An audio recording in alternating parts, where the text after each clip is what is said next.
Firefighters battling the raging fire in Los Angeles, and we're live on the scene tonight. The devastating tornadoes and new violent storms today. It's now confirmed an EF3 tornado touching down in Dallas. Winds up to 140 miles per hour. And tonight in Memphis, the images of passengers running for cover at the Memphis airport. Ginger Z is standing by. An American Airlines jet forced to divert on its way to Philadelphia. Members of the crew and a passenger overcome with fumes. At the other flight scare, the passenger jet on its way to Chicago diverted because of a suspicious cell phone discovered. It did not belong to anyone on the plane. President Trump tonight telling Republicans to get tougher to protect him against impeachment. As members of his own party, some who have fiercely protected him, signal that they're open to hearing any new evidence. The major opioid settlement tonight, 4 companies accused in the crisis and what they've now agreed to.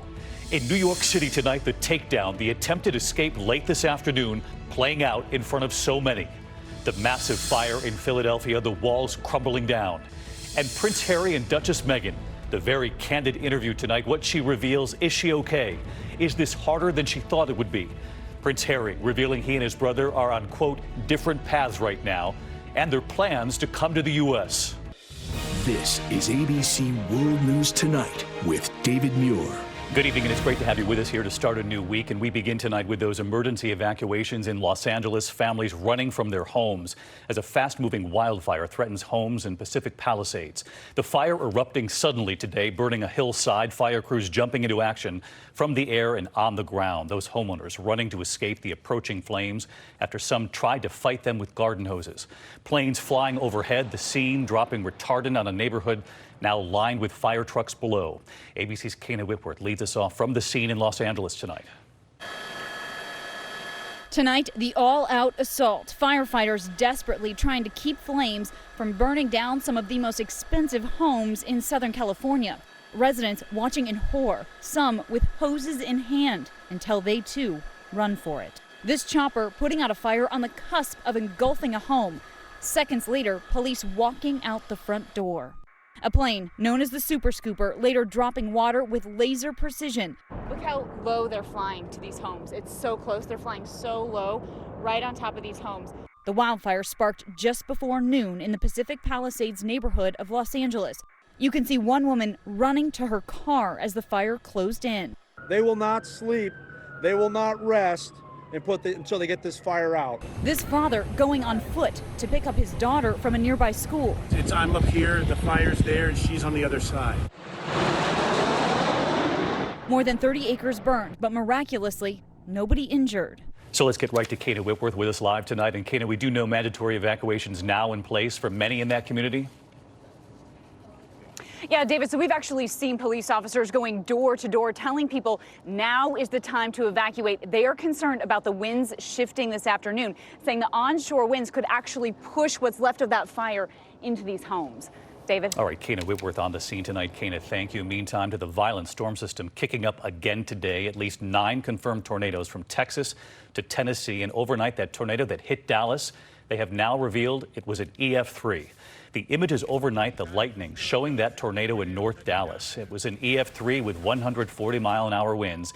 It struck after dark, destroying so many homes and buildings. This Home Depot ripping off the roof, shattering the walls. The tornado then tracked east, and today passengers at the Memphis airport from that same storm system rushing to seek shelter. That entire system still on the move tonight, shifting eastward, and we do have the new track. And ABC's Marcus Moore on the scene in Dallas. Tonight, severe storms on the move after a terrifying night in Texas. Go in the tornado! Multiple twisters touching down in the Dallas area. Guys, this is no joke. This is a tornado touching down right now. Including an EF3, winds of 140 miles per hour. Drivers right in the middle of the storm. Lots of debris flying. It is right in front of us. First responders racing to the scene, going home by home, bringing elderly residents to safety. By daybreak, the destruction visible from above. This storm blew through heavily populated areas right through the middle of several cities. A home owned by Dallas Stars player Tyler Sagan among those sustaining heavy damage. And we're hearing harrowing tales of survival, including ABC photojournalist Juan Renteria and his family. We went into my daughter's closet and we all just hungered down. Oh my God. taking us inside their damaged home today. We felt like whatever happened, we were going to be together. As the dangerous storm moved east, the concourses at Memphis's airport evacuated. Run! Travelers racing to shelter. In Arkansas, an EF1 tornado confirmed there, the storm claiming at least one life in the state. Back in Dallas, the mayor of this major American city grateful tonight. We should consider ourselves very fortunate that we did not lose any lives. So true. Marcus Moore live from Dallas tonight. And Marcus, you were telling us that was a fire station you're standing in front of? Yeah, David, it is absolutely an astonishing scene here. There were 4 Dallas firefighters inside of an engine that was parked right here when that tornado hit. You can see it tore the roof away entirely. But despite all of the destruction we see here, David, nobody was hurt. That is good news, Marcus Moore. Thanks to you as well tonight. As I mentioned, this whole system now on the move. So let's get right to Chief Meteorologist Ginger Zee, tracking it all for us tonight. Hey, Ginger. Hey, David. Pensacola, Panama City, Dothan, Alabama, still in line for strong, if not severe storms tonight with some heavy rains. That's why we have them highlighted there on the map. But you want sustained winds? You've got to go to the low pressure system attached to this cold front. Look at that. High wind warnings for up to 60-mile-per-hour gusts. Lake Michigan tomorrow could see 16 to 21-foot waves. Unbelievable. The center of that cold front then will be responsible for a severe storms possibility tomorrow in eastern North Carolina, southeastern Virginia, and parts of South Carolina, including Myrtle Beach. David. Ginger, thank you. We're going to move on now to other news this Monday night and to President Trump tonight telling Republicans to get tougher to protect him against impeachment. As members of his own party, some who have fiercely protected him signal that they're open to hearing any new evidence. ABC senior White House correspondent Cecilia Vega was in the cabinet room when the president delivered that message today. With impeachment pressure mounting, today President Trump lashed out at fellow Republicans, saying they need to do more to defend him. The Republicans have to get tougher and fight. We have some that are great fighters, but they have to get tougher and fight. The president taking aim at Utah Senator Mitt Romney, who's been stepping up his criticism. We certainly can't have presidents asking foreign countries to provide something of political value that is, after all, against the law. And now one of the president's closest allies says he's leaving the door open to impeachment. Are you open-minded if more comes out that you could support impeachment?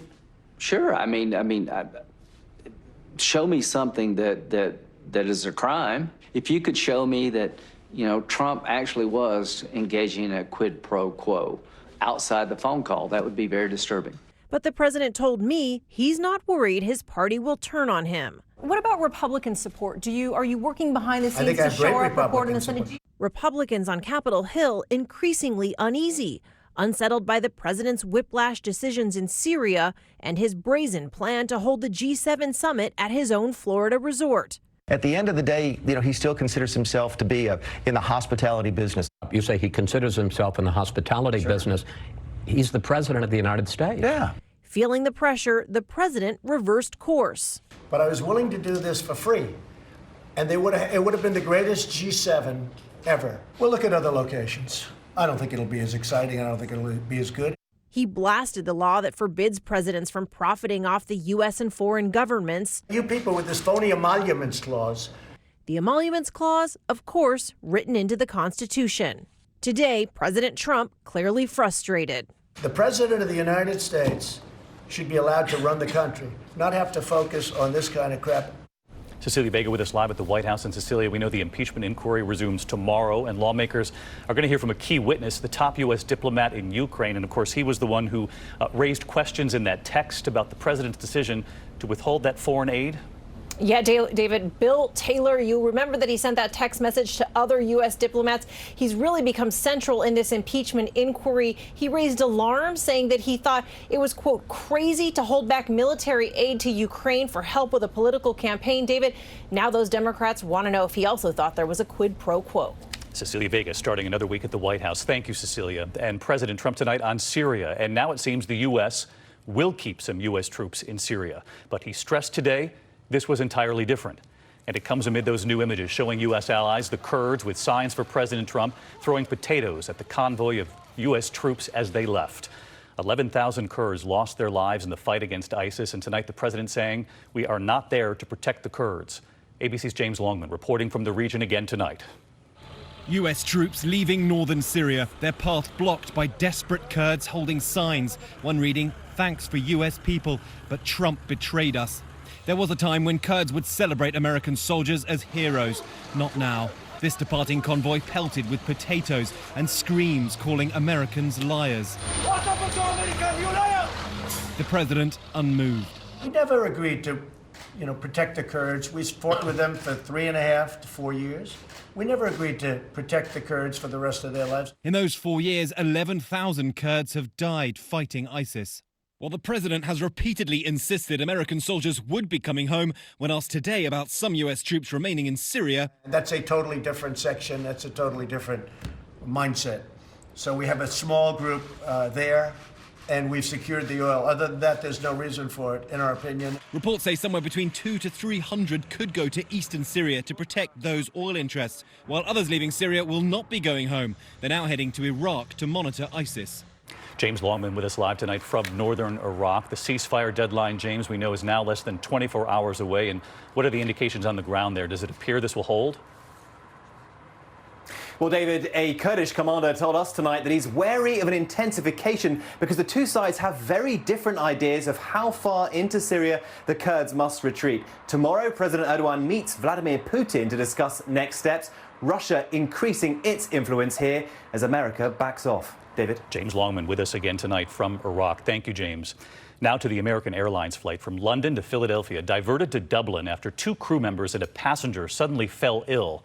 You can hear the pilots radioing in. Here's ABC's Gio Benitez. Tonight, dramatic audio from inside an American Airlines flight moments after 2 crew members and a passenger were briefly incapacitated. The cabin staff have actually lost consciousness. I think they're back to a state of consciousness now. A pilot flying from London to Philadelphia radioing in from over the Atlantic, saying a cleaning product containing ammonium chloride has spilled, the fumes too much for some. There are general complaints about burning eyes and other problems with the mucus in the nose, skin problems. The flight with 287 passengers and 12 crew members diverting to Dublin, Ireland because of that strong odor. When the plane landed, the 3 sickened were transported to the hospital. Every airplane recirculates its air completely every 2 minutes, so the possibility of this affecting people nearby was quite low. And David, those crew members and that passenger have been released from the hospital, and that cleaning product that spilled, it had accidentally been left behind on the plane, causing all of that panic. David. All right, Gio, thank you. And just a few hours earlier, another international flight headed for Chicago was diverted to that same airport in Dublin because of a cell phone that was found on board. It did not belong to anyone. The Air France flight from Paris to Chicago's O'Hare landed at Shannon Airport as well as a precaution. The phone was turned over to authorities to be investigated. Next tonight, here to that extraordinary look inside the lives of Prince Harry and Duchess Meghan, the royal couple, and the exclusive interview about their struggle with the British tabloids. And Prince Harry is asked about a possible rift with his brother, Prince William, and what he says. Here's ABC's Maggie Rulli tonight. Tonight, Duchess Meghan sharing new details about those early days with Prince Harry as she faced a new life in the spotlight. I was so happy, but my British friend said to me, I'm sure he's great, but you shouldn't do it because the British tabloids will destroy your life. And I very naively, I'm American, we don't have that there. What are you talking about? That doesn't make any sense. I'm not in tabloids. I didn't get it. So it's, yeah, it's been complicated. In a new documentary, the Duchess opening up to ITV's Tom Bradby during the couple's tour of Africa. Meghan describes how she's tried to handle such intense media scrutiny. I've said for a long time to H, that's what I call him. Yeah. It's not enough to just survive something, right? Like, that's not the point of life. You've got to thrive, you've got to feel happy, and I think I really tried to adopt this British sensibility of a stiff upper lip, but I think that what that does internally is probably really damaging, and the biggest thing that I know is that I never thought that this would be easy, but I thought it would be fair. The Duchess revealing she is not okay. It's a very real thing to be going through behind the scenes. And the answer is, would it be fair to say not really okay? It's really been a struggle.